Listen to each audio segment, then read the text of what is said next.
Hello दोस्तों, मैं आपका दोस्त प्रमोद आपके अपने फेसबुक इंडिया यूट्यूब चैनल पर हार्दिक स्वागत करता हूं।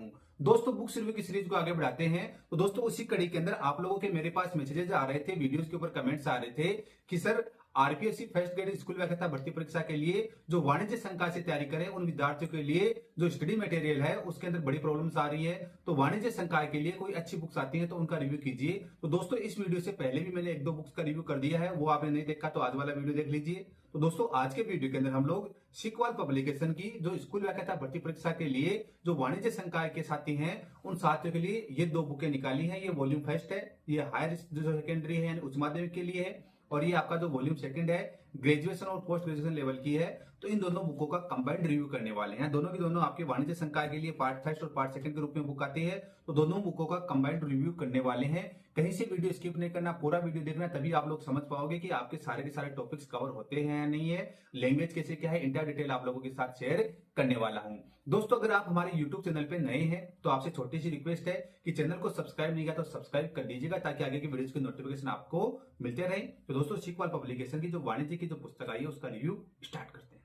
जी हाँ दोस्तों, ये है आपकी आरपीएससी फर्स्ट ग्रेड यानी स्कूल व्याख्याता भर्ती परीक्षा के लिए वाणिज्य संकाय की वॉल्यूम फर्स्ट, और जो वॉल्यूम सेकंड है, वॉल्यूम फर्स्ट आपकी उच्च माध्यमिक स्तर के लिए है और वॉल्यूम सेकंड स्नातक एवं स्नातकोत्तर स्तर के लिए। इन दोनों बुकों का कंबाइंड रिव्यू करने वाले हैं। तो दोस्तों देखिए, उज्ज्वल नवीनतम पाठ्यक्रम अनुसार फर्स्ट ग्रेड स्कूल व्याख्याता परीक्षा हेतु वाणिज्य वॉल्यूम फर्स्ट उच्च माध्यमिक स्तर और स्कूल व्याख्याता परीक्षा हेतु वाणिज्य वॉल्यूम सेकंड द्वितीय प्रश्न पत्र के रूप में स्नातक एवं स्नातकोत्तर स्तर के लिए। दोस्तों, इन बुकों की जो खूबी है वो देखना, पुरानी एवं नवीन नवीन एनसीईआरटी माध्यमिक शिक्षा बोर्ड राजस्थान की पुस्तकों के नोट्स का उचित जगह समावेश।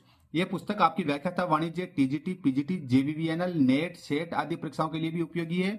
गत वर्षों में आयोजित विभिन्न परीक्षाओं में पूछे गए प्रश्नों के अध्याय की थ्योरी में समावेश है। कंपनी अधिनियम 2013 के अनुसार पूर्णतः संशोधित संस्करण है। दोनों चीजें सेम है। लेखक गणों की बात करते तो मनीष आर राजपुरोहित, भवानी सिंह राजपुरोहित सर और उमेश वर्मा सर है। Manish R Rajpurohit, Bhawani Singh Rajpurohit sir.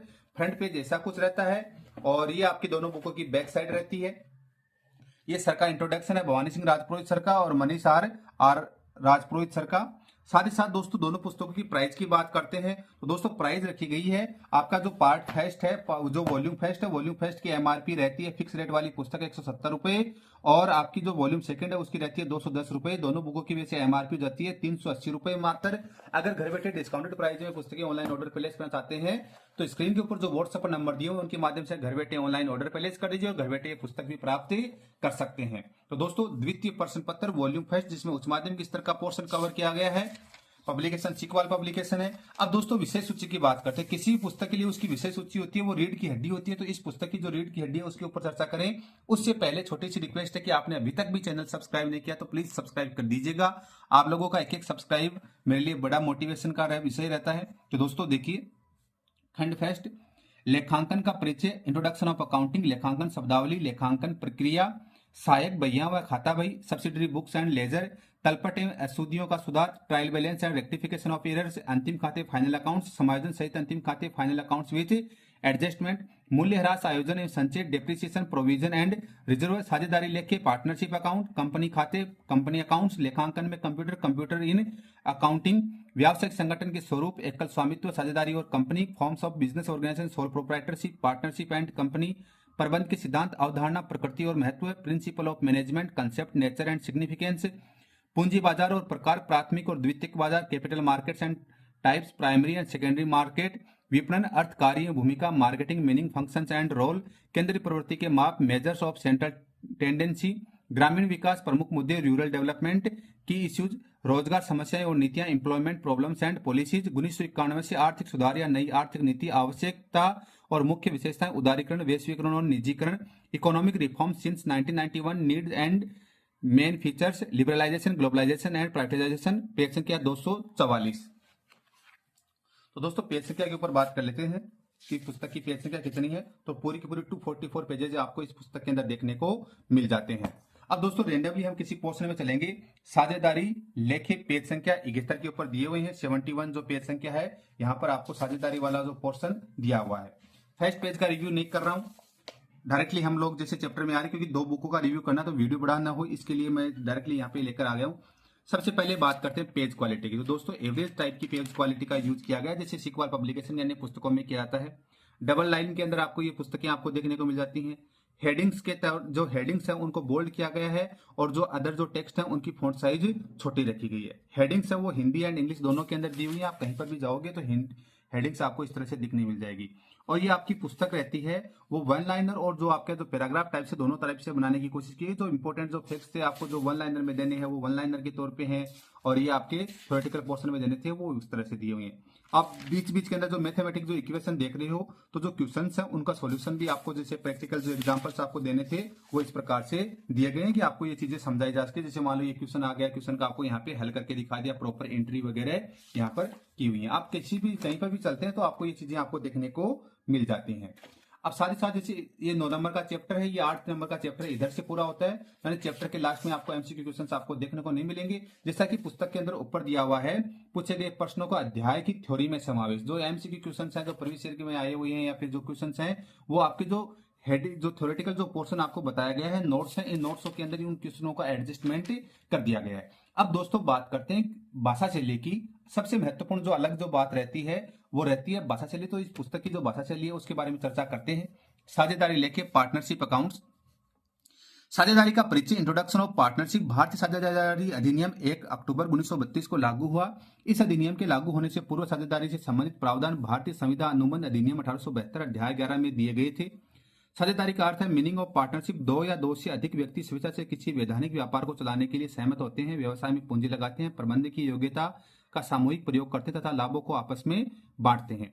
साझेदारी की परिभाषा है डेफिनेशन ऑफ पार्टनरशिप। भारतीय साझेदारी अधिनियम 1932 की धारा 4 के अनुसार साझेदारी उन व्यक्तियों के मध्य पारस्परिक संबंध है जो किसी ऐसे व्यवसाय के लाभों को बांटने के लिए सहमत होते हैं जिसका संचालन उन सभी के द्वारा या उनमें से किसी एक के द्वारा संचालित किया जाता है। यानी भाषा शैली आप लोग बोल सकते हैं थोड़ी सी इजी टाइप की आपको मेरे को देखने को लग रही है।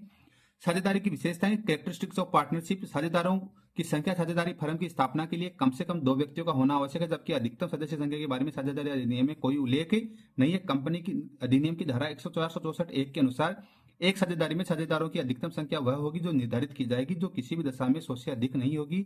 लेकिन कंपनी विविध नियम 2014 के नियम 10 के अंतर्गत संख्या 50 तक सीमित कर दी गई है।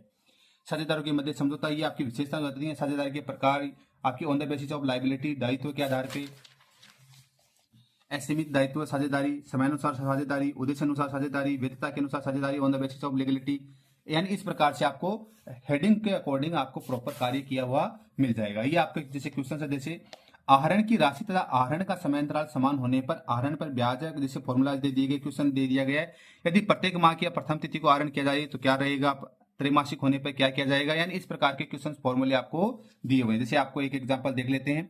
अशोक और दिनेश एक फर्म में साझेदार हैं जिनके आहरण निम्नलिखित प्रकार हैं। इस प्रकार से अशोक ने आहरण किया, ये दिनेश ने आहरण किया। कुछ महीने जैसे मान लीजिए इस महीने में अशोक ने कोई आहरण नहीं किया, फर्स्ट मंथ में दिनेश ने कोई आहरण नहीं किया, ड्रॉइंग नहीं की है। और इस प्रकार से आपका ड्रॉइंग का आपका कैलकुलेशन निकाल के यहाँ से आंसर निकालने होते हैं। तो यानी ये आपकी जो पुस्तक रह जाती है ये पार्ट फर्स्ट एंड 12th जो लेवल है उच्च माध्यमिक स्तर उनके लिए है। और आप ग्रेजुएशन और पोस्ट ग्रेजुएशन की अगर बात करते हैं तो इस पुस्तक के फिक्स रेट वाली 210 रुपए है, ये मैंने आपको पहले ही बतला दिया है। अब बात करते हैं इंडेक्स की। उससे पहले छोटी सी रिक्वेस्ट है कि चैनल को सब्सक्राइब कर दीजिएगा ताकि आगे की वीडियोज के नोटिफिकेशन आपको मिलते रहे। संबंधित विषय का ज्ञान स्नातक एवं स्नातकोत्तर स्तर का है।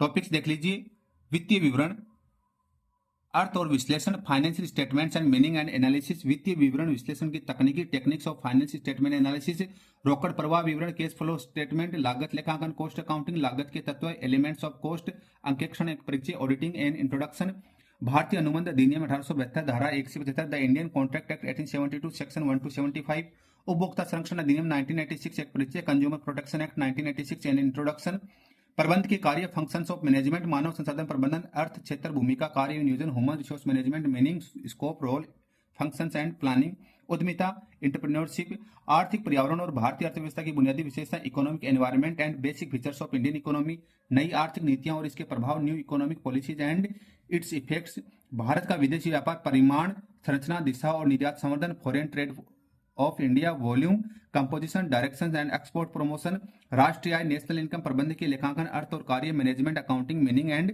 फंक्शंस, कार्यशैली, पूंजी प्रबंधन, वर्किंग कैपिटल मैनेजमेंट, पूंजी बजटन, कैपिटल बजटिंग, व्यावसायिक सांख्यिकी प्रक्रिया, प्रायिकता, बिजनेस स्टैटिस्टिक्स, प्रोबेबिलिटी, उपभोक्ता व्यवहार और क्रय प्रेरणा, consumer behaviour and buying motives, बाजार अनुसंधान, मार्केटिंग रिसर्च, विपणन में विज्ञापन की भूमिका, role of advertisement in marketing, प्रबंध में नवीन प्रवृत्तियां, रिसेंट ट्रेंड्स इन मैनेजमेंट, मांग की अवधारणा, कंसेप्ट ऑफ डिमांड्स, लोक वित्त, केंद्रीय बजट, वित्तीय घाटा और राजकोषीय प्रबंधन, public finance, central budget, deficit finance and fiscal management, मुद्रा तथा बैंकिंग, केंद्रीय बैंक एवं व्यापारिक bank, money and banking, central bank and trade bank, मौद्रिक एवं राजकोषीय नीति, monetary and fiscal policy. Page संख्या 296। तो दोस्तों पेज संख्या आपको दिखला दूं कि पूरे 296 पेजेज आपको इस पुस्तक के अंदर देखने को मिल जाते हैं। अब दोस्तों वैसे ही हम लोग रैंडमली किसी पोर्शन में चलते हैं तो हम लेकर आ जाते हैं मैं आप लोगों को, जैसे भारतीय अनुबंध अधिनियम 1872 धारा 1 से 75, the Indian contract act 1872 section 1 to 75, page संख्या 87 के ऊपर आपको लेके चलता हूं कि वहां पे जो इंडियन कॉन्ट्रैक्ट एक्ट है उस पोर्शन के अंदर क्या दिया हुआ है। दोस्तों ज्यादा वीडियो लंबा नहीं हो इसलिए मैं आपको ज्यादा चीजें आपको डिटेलली नहीं बता रहा हूं कि कैसी क्या रहती है। वही चीजें हैं आपकी। सबसे पहले page quality, same page quality है, सेम फॉन्ट साइज है, सेम फिनिशिंग रखी गई है। जैसे ये चैप्टर आपका लास्ट में एंड होता है तो इसमें महत्वपूर्ण बिंदु आपको जरूर अलग से दे दिए गए हैं। वैसे एमसीक्यू जो क्वेश्चन है उसी पुस्तक के लिए सेम बातें विभिन्न परीक्षा में पूछे गए प्रश्नों का अध्याय की थ्योरी में समावेश कर लिया गया है। चैप्टर के लास्ट में महत्वपूर्ण प्रश्न आपको पॉइंट्स दिए हुए हैं, एमसीक्यू क्वेश्चन आपको देखने को नहीं मिलने वाले हैं। अब दोस्तों यहां पर देखते हैं भारतीय अनुबंध अधिनियम 1872 धारा 1 से 75। भारतीय अनुबंध अधिनियम का परिचय, इंट्रोडक्शन है। भारतीय अनुबंध अधिनियम को राष्ट्रपति द्वारा स्वीकृति 25 अप्रैल 1872 को दी गई, किंतु 1 सितंबर 1872 को जम्मू कश्मीर को छोड़कर संपूर्ण भारत में लागू हुआ। 31 अक्टूबर 2019 से संपूर्ण भारत में लागू है। इस अधिनियम में 11 अध्याय व 266 धाराएं हैं। इस अधिनियम के प्रारंभ में वस्तु विक्रय तथा साझेदारी से संबंधित प्रावधान थे जो क्रमशः धारा 76। दोस्तों यहाँ पे दोस्तों रैंडमली हम किसी एक टॉपिक पे चलते हैं, राष्ट्रीय आय नेशनल इनकम पे चलते हैं। पेज संख्या है 196। ये इस पोर्शन पे आ गया हूं, राष्ट्रीय आय नेशनल इनकम। अब दोस्तों नेशनल इनकम वाला जो पोर्शन स्टार्ट होता है तो सबसे पहले वही बात कर लेते हैं। पेज क्वालिटी वगैरह सारी की सारी सेम चीजें हैं। पेज क्वालिटी वो की ओर रखी गई है, फॉन्ट साइज फिनिशिंग सब इक्वली रखी गई है। जैसे ये चैप्टर आपका लास्ट वाला यहाँ पर एंड होता है तो यहाँ पर एंड होने के बाद में इसमें भी क्वेश्चन ऐड नहीं किए गए हैं। अब दोस्तों इसकी भी भाषा शैली की अगर हम लोग बात करते हैं तो राष्ट्रीय आय नेशनल इनकम सभी देशों में पशुपालन, कृषि, उद्योग, व्यापार एवं अन्य वाणिज्यिक क्रियाएं जैसे परिवहन, संचार, बैंकिंग, भंडार, कई प्रकार की आर्थिक क्रियाओं के द्वारा लोग अपनी आजीविका कमाते हैं। जिन देशों में अधिकांश लोगों को कई स्रोत से आय प्राप्त होती है उनकी आय उन देशों में के लोगों से अधिक होती है। मानवीय क्रियाओं को 2 वर्गों में बांटा गया, इकोनॉमिक एक्टिविटी और नॉन इकोनॉमिक, यानी आर्थिक और अनार्थिक। राष्ट्रीय आय की परिभाषा देखना, किसी देश में एक वित्तीय वर्ष में उत्पादित समस्त वस्तुओं एवं सेवाओं के अंतिम मूल्य को राष्ट्रीय आय कहा जाता है। इसमें एक देश के निवासियों द्वारा घरेलू सीमा में या इसके बाहर उत्पादित की गई वस्तुएं सेवाओं के मूल्य को सम्मिलित किया जाता है। इसमें विदेशों से प्राप्त की गई शुद्ध साधन आय को भी सम्मिलित किया जाता है। राष्ट्रीय आय के संबंध में विभिन्न विद्वानों द्वारा दी गई परिभाषाएं पिगू के अनुसार किसी देश या समाज की वस्तुगत आय का वह भाग जो मुद्रा में मापा जा सकता है जिसमें विदेशों से प्राप्त होने वाली आय भी शामिल है।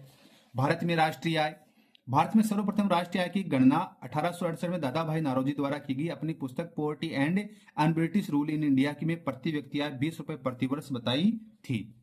विलियम डिम्बी 1899 व खंबर 1921, doctor VK RV. Rao 1925-29, CR Desai 1931-40 के द्वारा राष्ट्रीय आय के अनुमान लगाए गए। VK RV. राव ने अपनी प्रसिद्ध पुस्तक the national income of British India में वैज्ञानिक पद्धति के आधार पर राष्ट्रीय आय का अनुमान लगाया जिसमें प्रति व्यक्ति आय 62 रुपए और राष्ट्रीय आय 1689 करोड़ रुपए बताई गई। यानी इस प्रकार से आपको बतलाए गए हैं। 1 जनवरी 2015 को राष्ट्रीय आय की गणना हेतु आधार वर्ष 2004-5 की परिवर्तित करके 2011-12 को कर दिया गया था। राष्ट्रीय आय के आंकड़ों की गणना हेतु केंद्रीय सांख्यिकी कार्यालय की स्थापना 2 मई 1951 में नई दिल्ली में की गई जिसके प्रथम अध्यक्ष पीसी महालनोबिस थे जिन्होंने भारतीय सांख्यिकी का जनक भी कहा जाता है। सर्वप्रथम सीएसओ के द्वारा 1956 में राष्ट्रीय आय के आंकड़े जारी किए गए थे। आय का चक्राकार प्रवाह है, यानी आप लोग देखोगे हेडिंग वाइज आपको इस पुस्तक के अंदर काम क्या मिल जाएगा। आप किसी भी पोर्शन में आ जाइए, आप जैसे बैक में चलते हैं तो देखो आपको लेटर और लीडरशिप वगैरह हेडिंग वगैरह के अकॉर्डिंग आपको ये कार्य किया हुआ मिल जाएगा। प्रॉपर आपको हेडिंग के साथ डायग्राम में की अगर टेबलीकरण की कहीं प्रेजेंटेशन की बात आई तो वो भी आपको की हुई मिल जाएगी। यानी प्रॉपर हेडिंग के साथ आपको कार्य किया हुआ इस पुस्तक के अंदर देखने को मिल जाएगा। और वही चीज जैसे लास्ट वाले में देखा था, इसमें अगर कोई प्रैक्टिकल क्वेश्चन आपको सोल्व करने की बात आई है तो फॉर्मूलेज लगा के आपको इस तरह से सोल्व किए हुए क्वेश्चन भी आपको इस पुस्तक के अंदर देखने को मिल जाते हैं। जैसे नया टॉपिक आ जाता है तो वही हेडिंग वेडिंग सारी की सारी चीजें सेम एज इट इज आपकी रहती हैं। तो इस प्रकार से ये आपकी सीक्वल पब्लिकेशन की फर्स्ट ग्रेड के सेकंड पेपर के लिए ये वॉल्यूम फर्स्ट है, ये वॉल्यूम सेकंड है। इन दोनों बुकों का रिव्यू किया, कैसा क्या लगा हमें कमेंट करके बताइए। और ऐसे इंटरेस्टिंग वीडियोस के लिए प्लीज आप हमारे YouTube channel first book India को सब्सक्राइब कर दीजिएगा ताकि आगे की वीडियोस की नोटिफिकेशन आपको मिलते रहे। Thank you so much. जय हिंद, जय भारत।